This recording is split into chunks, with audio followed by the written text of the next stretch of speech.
Okay, so welcome to a really quick kind of like introduction to 360 video.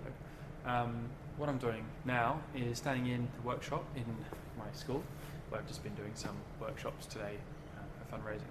And I thought I'd take the opportunity to make a quick vid to just explain how this kind of works as a concept for you to kind of understand, so that when you're being interviewed, it makes more sense. Basically, as you can see right now, you have got the perspective of an individual standing in this room. And with that perspective, you can turn around as freely as I can and keep looking around and investigating things that are going on. So as an interviewee, when you're being interviewed, you don't need to limit yourself to a single position. You can move.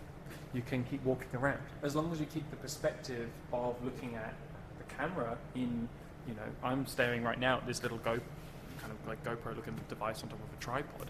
As long as you keep looking at that, you're still interacting with the viewer, as you can tell.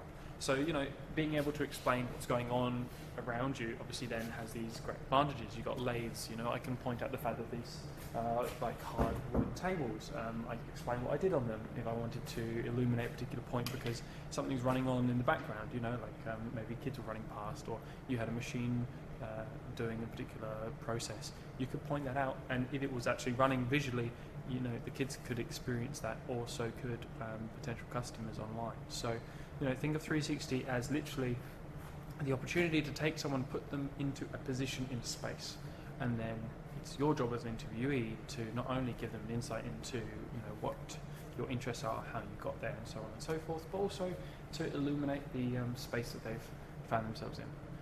Hopefully that will kind of just make it a little bit more simple. I stand quite statically, when I'm explaining things, but obviously, the more kind of engaging you are, the more interesting it is.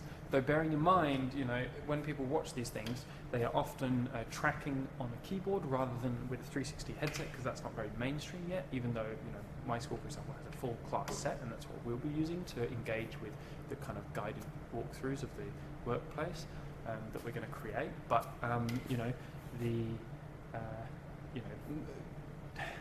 majority of the users will be using a keyboard and mouse to move around. So running around the perspective is not, suggested. I would be slowly kind of moving around and always coming back to maybe a principal position. And that's it. That's all I wanted to explain with how these 360 looks. Hopefully you've had an opportunity to look around and spot a couple of things that are going on. Yeah, there you go. Hope you enjoyed it. I'll hopefully see you in person soon.